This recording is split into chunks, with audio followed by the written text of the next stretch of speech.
Welcome to the Architecture Woodshop and Digital Fabrication Lab on the Marietta campus of Kennesaw State University. This video is about clamps. This video will cover the different types of clamps that are available for use in the woodshop and how they should be used. At the end of this video, you'll know the names of the different types of clamps and which type of clamp is best to use for the clamping task that you need to do.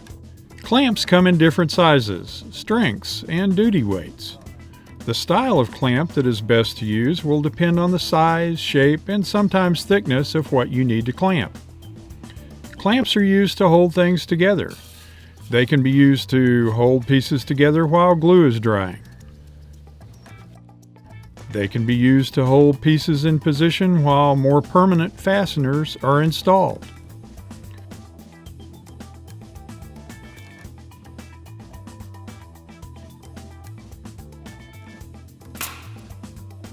They can be used to hold pieces while drilling.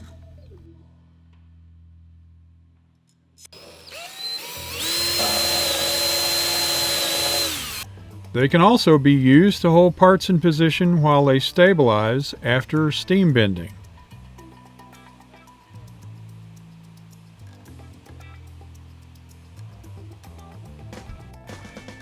As the name implies, the one-handed clamp is made to be used with one hand, while your other hand is holding the parts together that you want to clamp.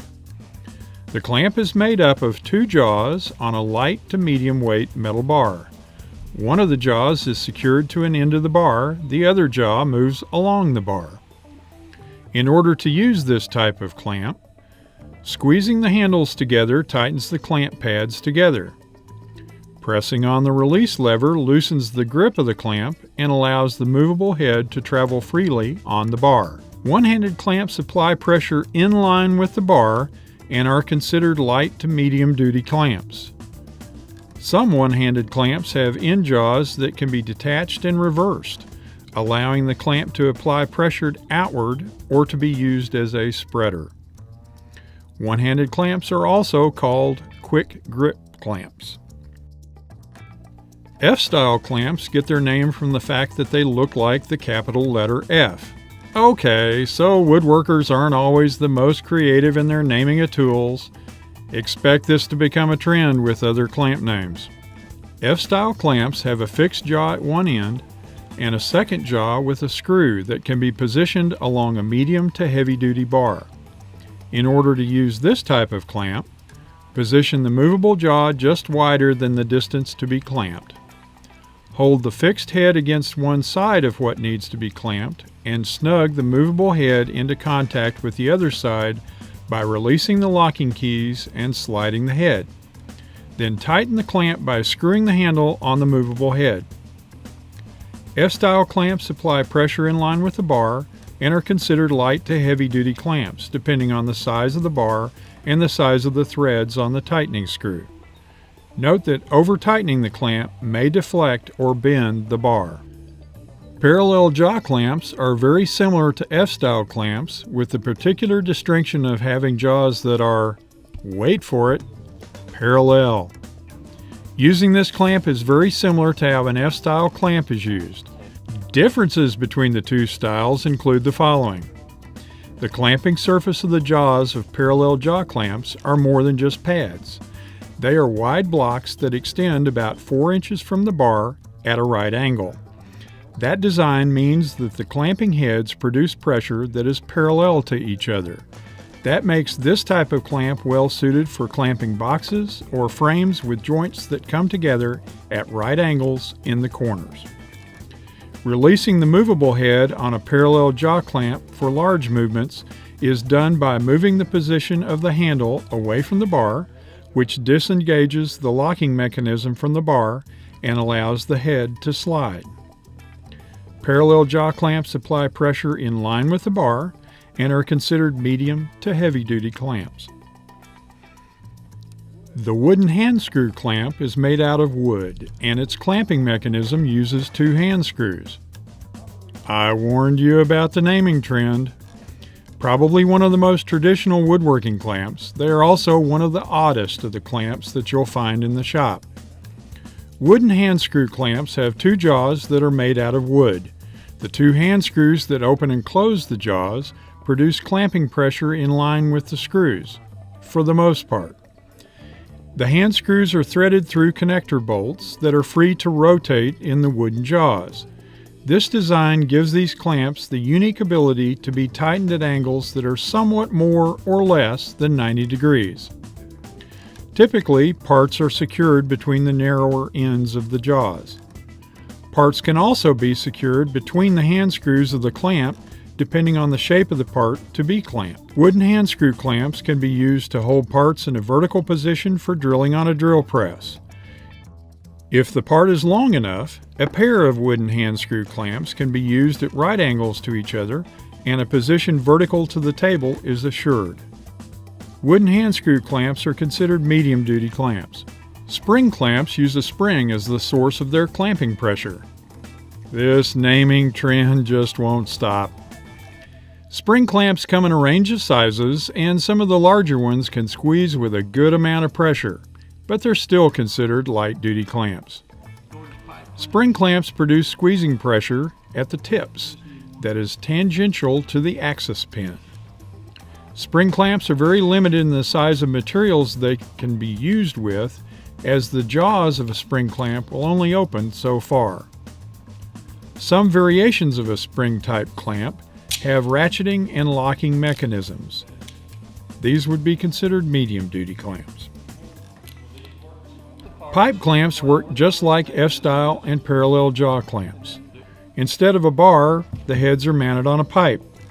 Since standard sizes of pipe can be used as the body of the clamp, pipe clamps can be made in very long lengths and used to clamp together large pieces.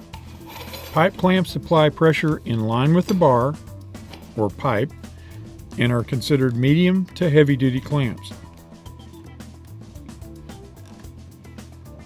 Bar clamps work just like pipe clamps. Instead of a pipe, the heads are mounted on a bar. The movable head locks into place using ridges in the side of the bar. Bar clamps apply pressure in line with the bar and are considered medium to heavy-duty clamps. If you were to guess that a band clamp does its clamping using a band, you'd be right on the money. A band clamp is made up of a woven strap, the band, and a ratcheting mechanism to tighten the strap. Band clamps are typically used to clamp together boxes, drawers, or frames because one clamp can be used around the whole box and apply clamping pressure to all sides at once. They can also be used around objects that are irregular in shape or have more or less than 4 sides.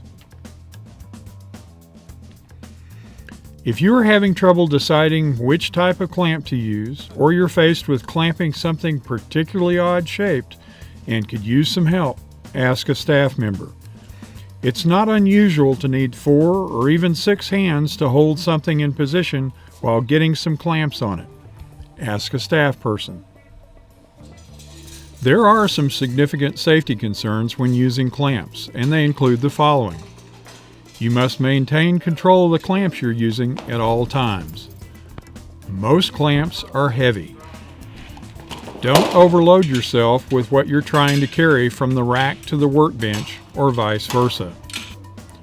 Don't drop the clamps or put them where they're likely to fall off the workbench. When removing clamps from the storage area or rack, be sure that you have a good grip so as to control both the weight and the head. When returning clamps to the storage area or rack, be sure that the clamp is secure and won't fall off unexpectedly or be easily knocked down. Some clamps are long. Be aware of where the whole clamp is. Don't take out a colleague waving them around. Be respectful of workspaces that others are already using. When we use clamps, plan ahead. You cannot leave your clamped project on one of the workbenches for an extended period of time. There's just too much demand for the workspace and the clamps. Work with a staff member on a place to put your project while the glue is curing, when you'll be returning to unclamp the project, and the appropriate labeling to let everyone know the status.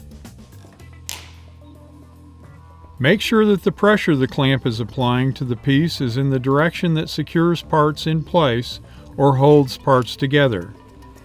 Clamping pads should be positioned opposite one another so that they apply pressure directly through the parts and the joint, not at an angle to the joint. That means an equal distance from the bottom or top edge, directly across from each other, etc. If pressure is needed at an angle significantly different than 90 degrees, wedges or fixtures may be needed.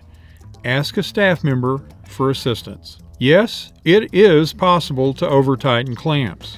Clamps can cause pieces to bend out of shape. Use clamps to hold things together while gluing or installing fasteners. Too tight can squeeze out all the glue and starve the joint, making it weaker. Clamps are not devices you can use to correct problems. Don't use clamps to distort misshapen or miscut material into the desired shape. Insulate your clamps from wet or glued surfaces. Many types of clamps will stain material at contact points, particularly if there's moisture present. And please don't get glue all over the clamps. If you get glue on a clamp, clean it off. Whichever clamps you use, be sure to return the clamps to the appropriate storage area and hang them up securely. Thank you for watching this video. We hope you join us in the shop sometime real soon.